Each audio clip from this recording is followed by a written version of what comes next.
Good morning, Shubprabhat. Hello and welcome everyone. This is Alamin Rahman. You are watching the Web Solution West Bengal #1 study channel. প্রত্যেককে স্বাগত আজকের current অ্যাফেয়ার্সের পর্বে। সত্যি বলতে last কয়েকদিন ধরে কারেন্ট অ্যাফেয়ার্স পাবলিশ হচ্ছে, বাট নোটিফিকেশন যাচ্ছে না। তবু তোমরা যারা ডেলি ওয়াচ করো 15,000 স্টুডেন্টস, তো 15,000 ওয়াচ আসছে, বাট নোটিফিকেশন যাচ্ছে না। আমি খুবই কষ্ট পাচ্ছি।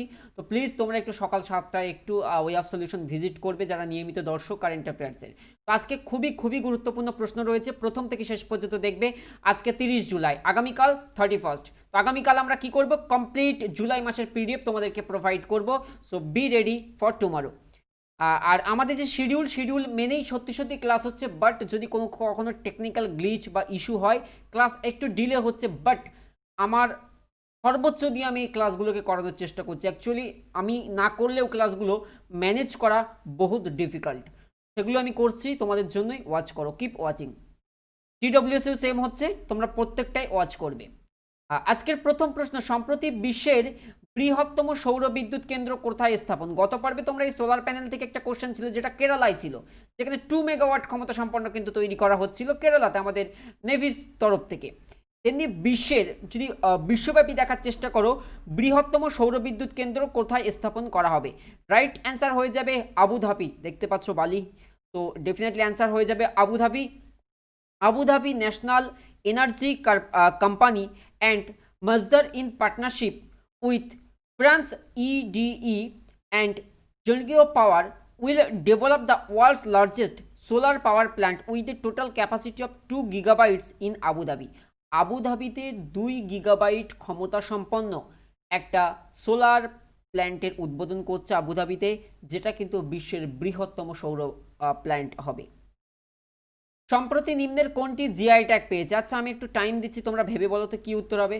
কলকাতার সন্দেশ, কলকাতার রসগোল্লা 2017 পেয়েছে, সন্দেশ নেই। তাহলে ওড়িশার রাজবলি, কাশ্মীরের জাফরান। তো ইয়েস, তোমাদেরকে জানানো হয়েছিল যে কাশ্মীরের জাফরান জিআই ট্যাগ পাচ্ছে, অ্যান্ড হ্যাপি টু সে এই জুলাইতে কাশ্মীর সাফরান অফিসিয়ালি তারা সার্টিফিকেটটা পেয়ে গেছে। এই কারণে আবার সংবাদ শিরোনামে এসেছে, গতকালকে দ্য হিন্দুতেই দিয়েছিল বেসিক্যালি কাশ্মীরের জাফরান। The J&K administration on Saturday issued a certificate of geographical indication বা ভৌগোলিক স্বীকৃতি registration of saffron grown in the Kashmir Valley। Kashmir ভ্যালিতে যে কাশ্মীরের জাফরান হয়, যেটা কিন্তু জিআই সার্টিফিকেট পেয়েছে। আচ্ছা, যদি কাশ্মীর উৎপাদনের নিরিখে মনে রাখো, তাহলে ভারতে কিন্তু প্রথম হচ্ছে, কাশ্মীরে সবচেয়ে বেশি সংখ্যক জাফরান উৎপন্ন হয়, অ্যান্ড বিশ্বের মধ্যে কাশ্মীর তৃতীয় স্থানে অবস্থান করে। এটা তোমরা মাথায় রেখো, তৃতীয় এবং প্রথম ভারতের মধ্যে। নেক্সট, আর জিআই ট্যাগ দিয়ে বিভিন্ন প্রশ্ন হয়, আমি প্রচুরভাবে করিয়ে দিয়েছি জিআই ট্যাগ, আমার বিশ্বাস কেউ ভুলবে না। নিম্নের কোন সংস্থা ডিয়ার টু ড্রিম 2.0 প্রতিযোগিতা চালু করেছে? এটা একটা চ্যালেঞ্জ বলতে পারো। এই চ্যালেঞ্জ চালু করেছে নিম্নের কোন সংস্থা? তো ডিফেন্স মিনিস্টার রাজনাথ সিং এর ছবি রয়েছে স্ক্রিনে, তো তাহলে কি হয়ে যাবে সংস্থাটি? Obviously DRDO, Defense Research and Development Organization. Option B is the right answer. So DRDO Dare to Dream 2.0 challenge is a scheme to promote the Indian innovators and startup for innovation in defense and aerospace technology.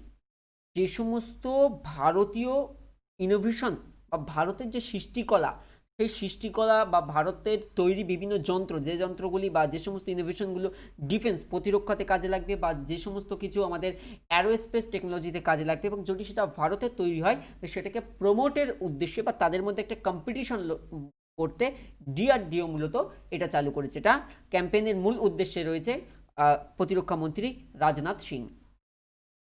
ভারতীয় standard bureau, Indian standard ব্যুরোর নতুন app BIS care, এই BIS care কে চালু করেছে? Indian standard ব্যুরোর BIS care অ্যাপটি কে চালু করেছে? রাইট অ্যান্সার হয়ে যাবে Ram Vilas Paswan. Option B is the right answer. So consumer affairs minister Ram Vilas Paswan, তোমরা এই কেন্দ্রীয় মন্ত্রী কে কোথায়, এটা একটু মনে রেখো, আমি যদিও কারেন্ট অ্যাফেয়ার্সে বলে দিই। Consumer affairs minister Ram Vilas Paswan launched the Bureau of Indian Standards mobile app BIS Care on 27th July। 27 July এই অ্যাপটা কিন্তু চালু করা হয়েছে ইন্ডিয়ান স্ট্যান্ডার্ড ব্যুরোর তরফ থেকে।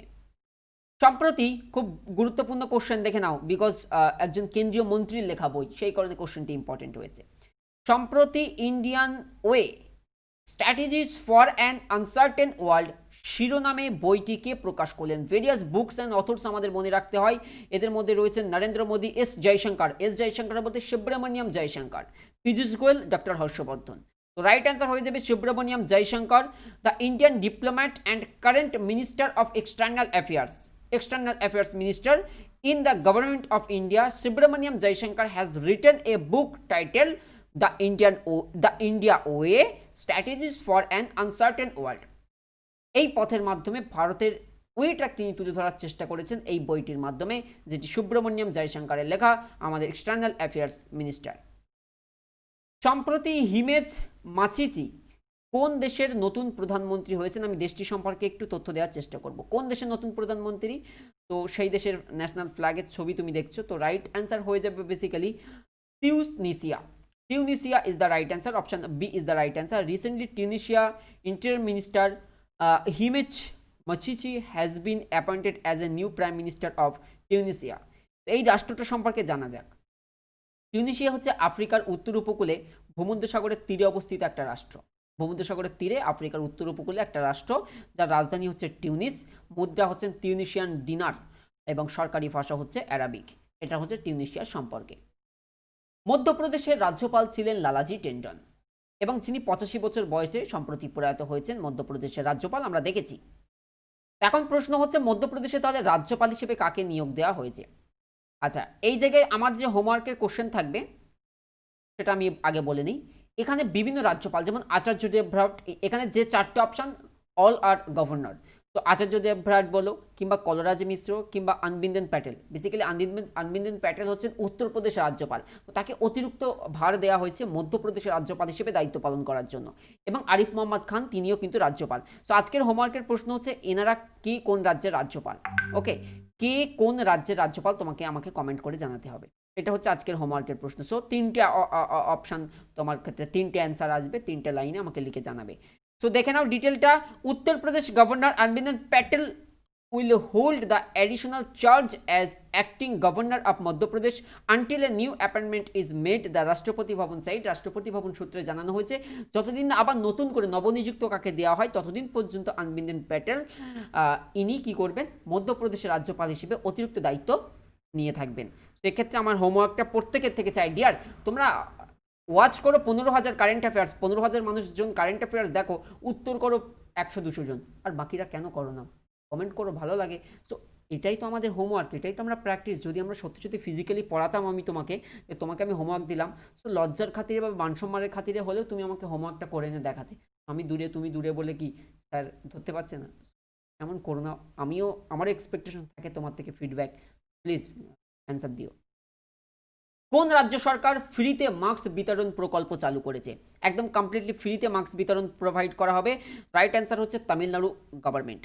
So around 4.4 crore reusable mask, অর্থাৎ সেই মাস্ক তৈরি করছে যে মাস্কগুলিকে রিউজেবল, পুনরায় ব্যবহারযোগ্য, purchased at a cost of 30.07 crore will be distributed, যেটা কিনতে তামিলনাড়ু গভর্নমেন্টের এত টাকা খরচা হয়েছে, এত কোটি টাকা, will be distributed to 69.09 lakh families, এত লক্ষ পরিবারকে দেওয়া হবে। টাউন হোক কিংবা পঞ্চায়েত হোক কিংবা মিউনিসিপ্যাল হোক কিংবা কর্পোরেশন হোক, যদি সেটা গ্রেটার চেন্নাই কর্পোরেশনের অন্তর্গত হয়ে থাকে তো তাদেরকে কিন্তু সমস্তটাই প্রোভাইড করবে, ফ্রিতে মাস্ক প্রোভাইড করবে তামিলনাড়ু সরকার। প্রতি বছর ওয়ার্ল্ড নেচার কনজারভেশন ডে কবে পালিত হয়? প্রকৃতি সংরক্ষণ দিবস বলতে পারো, কবে পালিত হয় প্রতি বছর? Right answer 28 July. World nature conservation day is celebrated to create increase awareness, build করা হয় মানুষের মধ্যে about the importance of natural resources, প্রাকৃতিক সম্পদ সম্পর্কে মানুষের মধ্যে অ্যাওয়ারনেস করে, and how can we live sustainability, আমরা কীভাবে সঠিকভাবে বসবাস করতে পারি বা তাকে সংরক্ষণ করতে পারি। এই জন্যই মানুষের মধ্যে জনসচেতনতা বিল্ড করা হয় ওয়ার্ল্ড নেচার কনজারভেশন ডের মাধ্যমে। আবহাওয়া পূর্বাভাসের জন্য মৌসুম অ্যাপকে চালু করেছে, ভেরি ভেরি ভেরি ইম্পর্টেন্ট, এবং প্লে স্টোরে অ্যাপটি ইতিমধ্যে পাওয়া যাচ্ছে, আমি নিজে চেক আউট করেছি, তোমরা দেখতে পারো। আবহাওয়ার এখন থেকে তুমি সমস্ত ওয়েদার আপডেট পেয়ে যাবে এই মৌসুম অ্যাপের মাধ্যমে। এটা আমাদের গভর্নমেন্টের অফিসিয়াল অ্যাপ। এটা কে চালু করেছেন ডক্টর হর্ষবর্ধন, আমাদের হেলথ মিনিস্টার। তোমরা প্রত্যেকে জানো মৌসুম is an app that gives weather condition report for your area. তোমার মোবাইলের যে জিপিএস অন করে রাখতে হবে, তোমার লোকেশন অন করে রাখতে হবে, তার মাধ্যমে তোমার লোকেশন ডিটেক্ট করার মাধ্যমে তোমার ওয়েদার আপডেট প্রোভাইড করে দেবে। And bring different types of weather information via many weather maps of India. ভারতের বিভিন্ন ম্যাপের মাধ্যমে তোমাদেরকে গ্রাফিক্সের মাধ্যমে কিন্তু বিল্ড করবে ওয়েদার রিলেটেড বিভিন্ন আপডেট। সো মৌসুম অ্যাপ পাবলিকের জন্য চালু করেছে আমাদের গভর্নমেন্ট অফ ইন্ডিয়া এবং এটার চালু ছিলেন ডক্টর হর্ষবর্ধন। তো ডিয়ার স্টুডেন্টস, আজকের পর্ব আমার এখানেই থাকছে। Question complete. তো তোমরা অবশ্যই TWS একাডেমিতে আমি আবার সম্পূর্ণ ফুল ফেজে ক্লাস স্টার্ট করে দিয়েছি।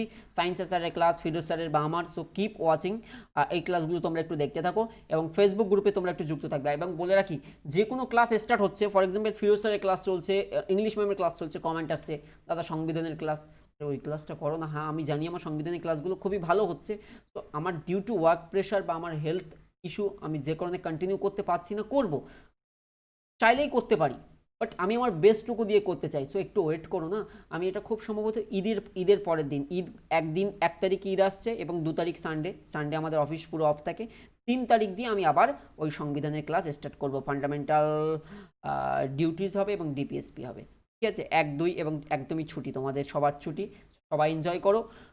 এবং 3 তারিখ দিয়ে আমরা আবার ফুল ফর্মে ক্লাস করবো। আর এদিকে 31 অবধি ক্লাস হবে, 31 মানে আগামীকাল অবধি ক্লাস হবে। আর 1-2 ছুটি থাকবে, আবার 3 তারিখ দিয়ে ফুল আগস্ট মাস আমরা ফুল ফর্মে ক্লাস করব। Thanks for watching. দেখা হবে আগামী পর্বে। টেলিগ্রামে যুক্ত থেকো, দেখো আমার যে কোনো ক্লাসের আপডেট আমি টেলিগ্রামে দিয়ে দিই, যে কোনো ক্লাসের লিঙ্ক প্রোভাইড করি। দেখা হবে আগামী পর্বে। ভালো থেকো, সুস্থ থেকো, ready to fight for competitive exam. Let's crack it. Thank you so much for watching.